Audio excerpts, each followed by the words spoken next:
Select பண்ணிட்டீங்களோ?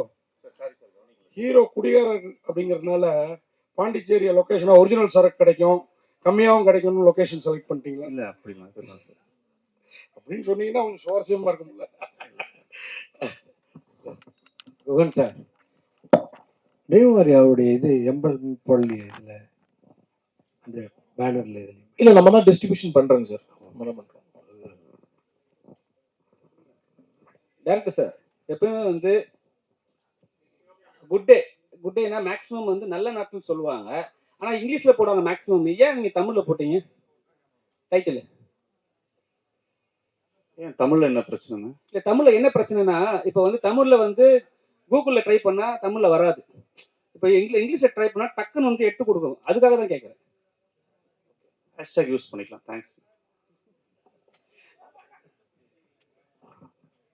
Karthik நீங்க sir, நீங்க குடிக்கிறதுக்கு காரணம் அக காரணம் புற காரணம்லாம் நிறைய பேசுனீங்க. அதெல்லாம் ஒத்துக்கிட்டோன்னு நிறைய நியாயமான பாயிண்ட். முக்கியமான பாயிண்ட், ரொம்ப எளிதா டாஸ்மார்க்ல சரக்கு கிடைக்கும், அதை பத்தி ஒரு வார்த்தை கூட பேசவே என்ன காரணம்? ஆனா இந்த படம் அதை பத்தி பேசலங்கிறதுனால பேசல, பொதுவா பேசணும்னா நிறைய சொல்லலாம். இதற்கு பின்னாடி இருக்கக்கூடிய அரசியல் காரணங்கள் நிறைய இருக்கு. நான் இதில் சொன்னது சமூக காரணங்கள் மட்டும்தான் சொன்னேன். அரசியல் காரணங்கள் இதுல முதன்மையா இருக்கு. இதற்கு பின்னாடி இருக்கக்கூடிய வியாபாரமும் இருக்கு. இந்த படத்துக்கு அது தேவையில்லைங்கிறதுனால அது நான் சொல்லிக்கல. இந்த கதாபாத்திரம் சமூக காரணங்கள் என்னன்னா உனக்கு கொண்டு போய் அந்த குடிக்குள்ள விட்டுச்சுங்கிறது மட்டும்தான் பகிர்ந்துக்கணும்னு தோணுச்சு. வேற ஒரு இடங்கள்ல உறுதியா நானே எழுதுவேன். போதைக்கும் மது விற்பனைக்கு பின்னாடி இருக்கக்கூடிய அரசியல் காரணம் என்னன்னு சொல்லுவேன், நிச்சயமா சொல்லுவேன். டேரக்டர் சார், படத்துல ஒரு சீன் வச்சிருப்பீங்க. அவர் போயிட்டு யூரின் பாஸ் பண்ணுவாரு. ஆனா அந்த இடத்துல நிறைய கட்சி கொடிகள் இருக்கும். இப்ப வந்து நீங்க இந்த படத்தை ரிலீஸ் பண்ணும்போது அந்த கட்சி கொடிகளை வச்சு ஏதாவது பிரச்சனை வந்தா என்ன பண்ணுவீங்க? இல்ல அது எல்லாமே பிளர் பண்ணிருக்காங்க. இல்ல பிளர் பண்ணிருக்காங்க, தெரியுது இல்ல கிளீனா, அதுக்கு சொன்னேன். என்ன கட்சி கொடி தெரிஞ்சதுன்னா? எல்லா கட்சி கொடிக்கும் முன்னாடி நடுவுல போயிட்டு அவர் வந்து யூரின் பாஸ் பண்ற மாதிரி இருக்கும். எனக்கு தெரியும். இல்ல நான் என்ன கேக்குறேன்னா, இப்ப சாதாரண ஒரு வார்த்தை சொன்னாவே நம்ம கட்சிக்காரங்க விட மாட்டாங்க, சரிங்களா? இப்ப நம்ம கட்சிக்கு அத்தனை கட்சி கொடிகள் நட்டு வச்சுக்கும் போது அது கேவலப்படுத்த மாதிரி இருக்க மாதிரி இருக்கு, அதான் கேட்டேன். இல்லைண்ணா, அது எல்லாமே பிளர் பண்ணிருக்காங்க. ஒரு நிமிஷம். பண்ணியாச்சு. அப்படி தெரிஞ்சா அதையும் நாங்க பிளர் பண்ணிடுறோம். அது தெரிஞ்சா அதையும் பிளர் பண்ணிடுறோம். சார் குகன் சார், உங்களுக்கு தான் ஒரு கேள்வி. படத்துல எல்லாரும் புதுமுகம் நீங்க இப்பதான் போஸ்டர் பாக்குறேன். காளி வெங்கட், பக்ஸ், எல்லாரோடையும் விஜய் முருகன் அவர் இருக்காரு, அந்த அம்மா மைனா. ஏன் அப்புறம் புதுமுகம்னு சொல்றீங்க சார்? டீம் டைரக்ஷன் டீம் பாத்தீங்கன்னா புதுசு. இப்போ நீங்க டிஓபி வந்து அவர் மதன் வந்து ஃபர்ஸ்ட் ஃபிலிம் கொண்டு வராரு. இப்போ டைரக்டருக்கு புதுசு, ஆக்டருக்கு புதுசு. அப்புறம் நீங்க மைக்கேலுக்கு திரைக்கதை வசனகர்த்தா, அவருக்கும் இது புதுசு. அதனால லார்ஜரா அவங்களுக்கு தான் முன்னாடி வரணுங்கிறது தான். ஆல்ரெடி எஸ்டாப்ளிஷ்டு ஆர்டிஸ்டுக்கு இது இவங்க முன்னாடி வரணுங்கிற ஒரு விருப்பம் தான் சார். அப்புறம் நீங்க பேசுறப்ப பார்த்தா நம்ம தனஞ்சயன் சார், அப்புறம் நம்ம சக்தி ஃபிலிம் ஃபேக்டரி இந்த ஸ்டைலில் இருக்குது. அடுத்து திரையுலகத்தை ஆள நினைக்கிறீங்களா? ஏன்னா குகன் சார், ஏன்னா நீங்க முன்னாடிலாம் முகத்தையே காட்ட மாட்டீங்க. எஸ்ஆர் பிரபு சார் இருந்தாலும் இப்போ கொஞ்ச நாளா மேடைக்கு வர்றீங்க, பேசுறீங்க, நல்லாவும் பேசுறீங்க. சினிமாவை ஏதாவது வாழ வைக்கிற பிளான்? சார் நன்றி சார், உங்க ஆதரவுக்கு பிளஸிங்ஸ்க்கு நன்றி. Thank you. Correct sir. Good day sir, இந்த நேம் வந்து எல்லாருக்குமே தெரியும். காலையில எழுந்தவொன்னு குழந்தைங்க கூட biscuit Good Day. Good Day ப்ரொமோஷனுக்காகவா இல்லை அந்த கம்பெனி ஏதாவது காசு கொடுத்துருக்கா? எதுனா குட் டே கம்பெனி ப்ரொடியூசரை கேட்டீங்கன்னா ஆக்சுவலா அதில் கூட சொல்லலாம். இல்ல டைரக்டர் கேட்டீங்கன்னா அவர் சொல்லுவாரு. ஏன்னா குட் டே அவர் தான் வச்சாரு. ரெண்டு பேருக்கும் பல்க் அமௌண்ட் வந்திருக்கப்போ? இல்ல அது இப்போ அந்த கார்த்திக் நேதா கிட்ட கொடுக்குறேன். அவர் தான் அந்த குட் டே அவருக்கும் அமௌண்ட் வந்திருக்கா? இல்ல படத்துக்கு நிறைய தலைப்புகள் பேசணும். மிச்ச குடி, எச்ச குடி, சொச்ச குடின்னு வைக்கலாமா அப்படின்னு வச்சோம். இந்த குடிய சம்பந்தமாவே நிறைய பேசி பார்த்து இந்த படத்துக்குள்ள ஒரு தந்தை மகளுக்கான உறவு ரொம்ப ஸ்ட்ராங்கா இருக்கு. அதனால குழந்தைகளுக்கு பிடித்தமான ஏதாவது ஒரு தலைப்பு போலான்னு ஒரு கட்டத்துல போகும்போது நிறைய அது சம்பந்தமா போய், சரி ஆங்கில தலைப்பா இருந்தாலும் இந்த ஒரு படத்துல எங்களை நாங்களே மன்னிச்சுக்கிட்டு சரி குட் டேன்னு வச்சா கொஞ்சம் குழந்தைங்களுக்கு ரீச் ஆகும் அப்படிங்கிறதுக்காக வச்சது. சார் இல்ல இன்னைக்கு குடியை பத்தி தான் சொல்லிட்டே இருக்கீங்க. குடியை தாண்டி எக்ஸ்ட்ரீமா போயிட்டாங்க. இப்ப இருக்க ஜென்ரேஷன் எல்லாமே தள்ளாடிட்டு தான் இருக்குது. ஆனா குடினால இல்ல. ஏன்னா எல்லாமே போதையில, கஞ்சா போதை அப்படின்னு அந்த அடுத்த கருத்து போயிட்டாங்க. இப்போ எல்லாருமே முக்காசு டாஸ்மாகே பெட்டர்ப்பா அப்படின்ற அளவுக்கு வர ஆரம்பிச்சிட்டாங்க. ஏன்னா குடிச்சா நம்ம பாட்டு கவர்மெண்ட் படுத்துற போறான். ஆனா இவங்க இப்ப இருக்க ஜென்ரேஷன் வர படங்கள்ல பாத்தீங்கன்னா அதான் ஓவரா இருக்கு, நம்ம கண் முன்னாடியே தெரியுமே. நியூஸ் காலையில இருந்தோடனே பார்த்துருப்பீங்களே, நிறைய தாலி அறுப்பு, நிறைய பேர் கொலை பண்றது. ஏன் அதை இது பண்ணல? ஏன் குடியே நம்ம வச்சுட்டு இருக்கணும்? இல்லை என் கதை தாலி இருக்கிறது இல்லைண்ணா.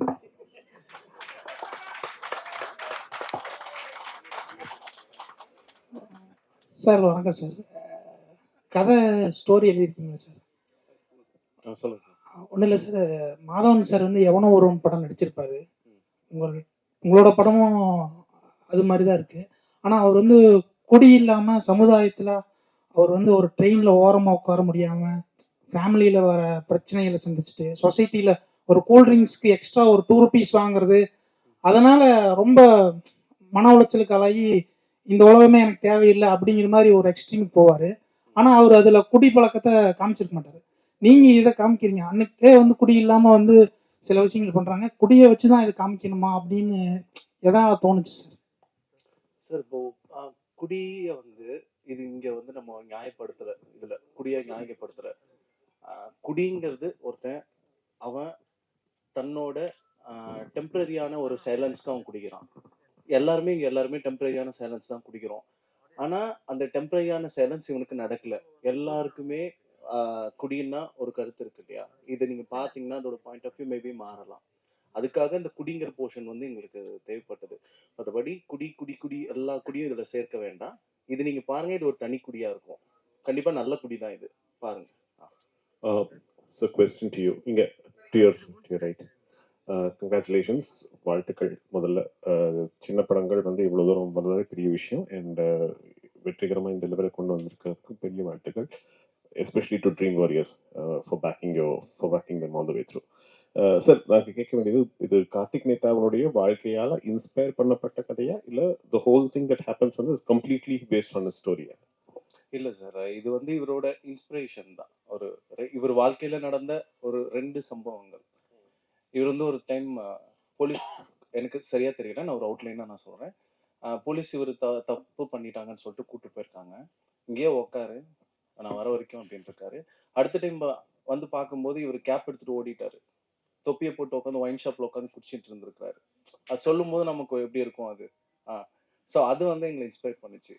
அப்போ நாங்க ஃபீல் பண்ணும் போது எங்களுக்கு ஒரு எக்ஸைட்மெண்ட் இருந்தது. இவர் பார்க்கும்போது எல்லாம் லிட்டரலி பயம்தான், ஒரு மாதிரி. ஆனா இவர்கிட்ட உட்காந்து பேசினோம்னா, நான் அப்படி பண்ணிருக்கேன், எப்படி ஓப்பனா அடிக்கிறாரு, எப்படி அடிக்கிறாருன்னு தெரியல. நான்லாம் ரொம்ப நல்லவனாட்டு நடிப்பேன், நம்ம எல்லாருமே நடிப்போம், யாரும் இங்க விதிவிலக்கு இல்லை. நான் இவர் ஓப்பன் ஸ்டேட்மெண்ட்டா சொல்றாரு, அது நமக்கு ஒரு எக்ஸைட்மெண்ட் கொடுக்குது இல்லையா? இந்த எக்ஸைட்மெண்ட் முடிஞ்ச அளவுக்கு ஆடியன்ஸ் கிட்ட கொடுக்கலான்ட்டு. சிலது வந்து சொல்ல முடியாதுங்க, சிலது வந்து குடும்ப ஆடியன்ஸ் எல்லாம் வருவாங்க, அவங்க சொல்ல முடியாது. ஸோ இதை மையப்படுத்தி இவன் இப்படி இருக்கான்னா இவனோட பேக் ஸ்டோரி எப்படி இருக்கும், அதுக்கப்புறம் என்ன நடக்கும். அப்புறம் சினிமாக்கான சில இலக்கணங்கள் இருக்கு, அதை மக்கள் கொஞ்சம் பழகிருக்காங்க. அது இப்பதான் மாறிட்டு வருது. மாற்றமும் வேணும், அந்த டெம்ப்ளேட்டும் இருக்கணும், அது எங்கேஜாகவும் இருக்கணும் அப்படின்ட்டு இவரோடைய அந்த ஒரு வரியை எடுத்து தான் நம்ம வந்து பல வரிகள் சேர்த்து இந்த கதையா வந்திருக்கு. Sir, hero sir, Prithviraj sir, sorry, உங்களுக்கு கேள்வி. ஒரு சீன்ல வந்துட்டு சமந்தாவுக்கும் த்ரிஷாவுக்கும் முத்தம் கொடுக்குறீங்க. அவங்க கிட்ட பெர்மிஷன் கேட்டீங்களா, இல்லை இப்போ அவங்க வந்து எதிர்ப்பு தெரிவித்தால் அந்த காட்சியை நீக்கிடுவீங்களா? இல்லை சார், நான் 2 பேரையும் கல்யாணம் பண்ணிக்கலாம்னு ஆசைப்பட்டிருக்கேன் ஃபர்ஸ்ட். அந்த ஒரு சின்ன ஏக்கம் இருக்கு. பட் பர்மிஷன் கேட்கல சார். இதுக்கப்புறம் நேரில் எங்கேயாவது மீட் பண்ணுற இது கிடைச்சதுன்னா பர்மிஷன் கேட்குறேன். அவங்க ரசிகர்கள் எதிர்ப்பு தெரிவிக்க மாட்டாங்களா? கண்டிப்பாக தெரிவிக்க மாட்டாங்க சார். ஏன்னா என் வீட்டு பக்கத்தில் ஒருத்தன் டெய்லியும் வந்து இன்னுமே எல்லா ஏரியாவுக்கும் கிஸ் பண்ணிட்டு போயிட்டு இருப்பான். ஹீரோ சார், இது கார்த்திக் நேசா சார் வந்து நிறைய சீன் சொன்னார், அவருடைய வாழ்க்கையிலேருந்து நிறைய வந்து ஸ்கிரிப்ட் சொன்னார்னு. பாடலாசிரியர் தவிர அவருக்கு வந்து கதாசிரியரா, திரைக்கதாசிரியரா பேமெண்ட் கொடுத்தீங்களா? அவர்கிட்ட வந்து என்ஓசிலாம் வாங்குனீங்களா? இல்லை பேர் வந்துருதா டைட்டில் கார்டில்? நல்ல பர்மிஷன், அவரே பேமெண்ட் கேட்கல, ஞாபகப்படுத்தி விட்டீங்க. பரவாயில்ல. இந்த படத்தில் அடிஷ்னல் டைலாக்கும் அவர் பண்ணியிருக்காரு ஃபர்ஸ்ட் டைமா. அதை தாண்டி நண்பர், நல்ல மனிதர், பேமெண்ட் வாங்கலன்றதுக்காக இதெல்லாம் சொல்ல. உண்மையாகவே கார்த்தி வந்து அவ்வளோ ஒரு இந்த படத்துக்கு நிறைய உழைச்சி கொடுத்துருக்காரு. ஸோ தமிழ்நாட்டில் நிறைய இல்லை, எனக்கு திடீர்னு ஒரு ஞாபகம் வந்துச்சு. மனைவி இப்போ தான் குறிஞ்செய்தி அனுப்பிச்சிருந்தாங்க.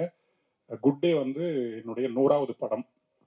ஆமாம், 170வது பாடல் அந்த மின்மினிய ராசாத்தி. இந்த நேரத்தில் அதையும் பகிர்ந்துக்கணும்னு நினைக்கிறேன். வாழ்த்து அடிச்ச படம் குட் டேல, குட் டே தான் இனிமேல். ஆமாம். ஓகே சார், வாழ்த்துக்கள் சார். இன்னைக்கு தமிழ்நாட்டில் இந்த குடியை பற்றி பேசியிருக்கீங்க. நிறைய இந்த குடிக்கிறாங்க, மது பிரியர்கள் சொல்லுவாங்க. அவங்களோட மெயின் பிரச்சனை வந்து இந்த பாட்டிலுக்கு 10 ரூபா வாங்குறது அப்படின்னா, அந்த மாதிரி சீன் படத்தில் இடம் இருக்குதா? இல்லை சார், அந்த மாதிரி சீன்ஸ்லாம் எதுவும் இல்லை சார். இது நீங்கள் வழக்கமாக குடிகாரம் படமே யோசிக்காதீங்க. இது ஒரு பாட்டு, அவனுக்குள்ளே இருக்கிற பெயின்ஸ் பேசுகிற படம் தான் இது. அண்ணா அப்புறம்ண்ணா அண்ணா கார்த்திகை தானே. இப்போ இவரோட முத்துக்குமார் சாரோட இது வந்து 50வது பிறந்த நாள் வந்து கொண்டாட போகிறாங்க. அதில் வந்து உங்களோட பங்களிப்பு என்ன இருக்க போகுது? நீங்கள் எதுவும் டிஃப்ரெண்ட்டாக எதுவும் வச்சுருக்கீங்களா? அதை பற்றி குறிப்பாக வந்து கேட்க சொல்லி என்கிட்ட ஃபோன் இப்போ வந்துச்சு லைவ் பார்த்துட்டு. நான் அண்ணனோட நிகழ்வு எங்கே இருந்தாலும் யார் கூப்பிட்டாலும் கூப்பிடலனாலும் நான் போய் அங்கே தலை காட்டிட்டு வந்துடுவேன். அது என்னுடைய தம்பியாக ஒரு கடமை. மற்றபடி அதே எனக்கு போதுன்னு நினைக்கிறேன். அந்த நினைவு முழுக்க முழுக்க உள்ள இருக்கு. இல்லை 100வது படம்னா இது புது டைரக்டர்ஸ் கூட ஒர்க் பண்ணியிருக்கீங்க. அந்த அனுபவம் எப்படி இருந்துச்சு? இல்லை அவங்க வெளியே தெரியறது தான் முதல் அப்படிங்கிறது.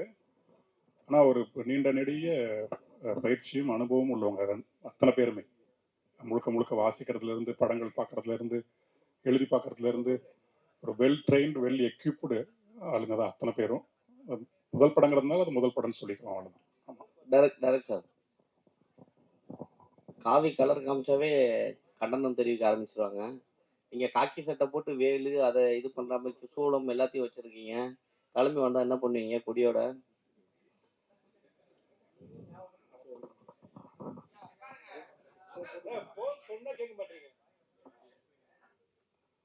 இல்லைண்ணா, நீங்கள் சொல்கிற பிரச்சனை எதுவும் இல்லைன்னு நினைக்கிறேன் படத்தில். சார், இந்த ஒரு கேள்வி முன்னாடி கேட்டார்ல, குட்டே இதுக்கப்புறம் ப்ரொமோஷன் உங்களோட வந்து ஸ்பான்சருக்கு வந்தாங்கன்னா ஏற்றுப்பீங்களா? என்ன பெரிய கம்பெனி அதுவும் பெரிய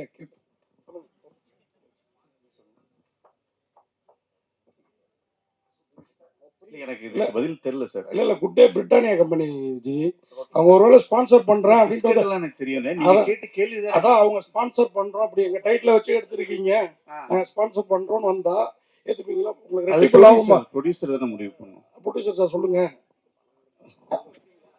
கான்டாக்ட் நம்பர் இருந்தால் கொடுங்க, ரொம்ப வறுமையில தான் இருக்கும். உண்மையே தேடிக்கிட்டு இருக்கோம். அப்படி எதுவும் வந்தாங்கன்னா அட்லீஸ்ட் பிஸ்கெட் கொடுத்தா கூட ஓகே தான். அந்த அவ்வளோ பஞ்சத்தில் தான் இருக்கும். அது மாதிரி கார்த்திக் நேதாவோட கதையை பண்ணிருக்கதா சொன்னீங்க, ஓரளவு எடுத்து. அவங்க அண்ணனே ஒரு நடிகர் விவேக் பிரசன்னா, அவரையே அந்த படத்துல அவரும் குடியாத கேரக்டர்னா கரெக்டா நடிப்பாரு, ஏன் அவரை இதுல யூஸ் பண்ணல? இல்லை, என்ன நடிகை ஆக்குனது இயக்குனர் தான், அது அவர்கிட்ட தான் கேட்கணும் நீங்க.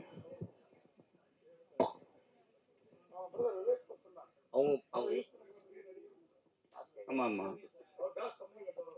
இல்லை, நாங்கள் அவரை அப்ரோச் பண்ணல sir. Order sir, Vijayamurugan sir.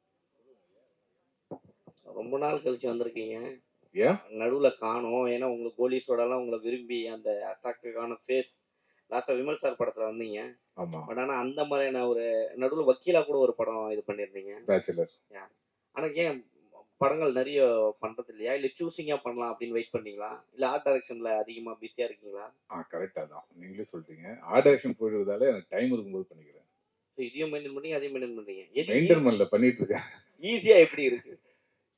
Easy கிடையாது. சினிமா நிறைய பேர் ஈஸின்றாங்க, எனக்கு தெரியல. 30 வருஷமா இருக்கேன், கஷ்டமா தான் இருக்கு.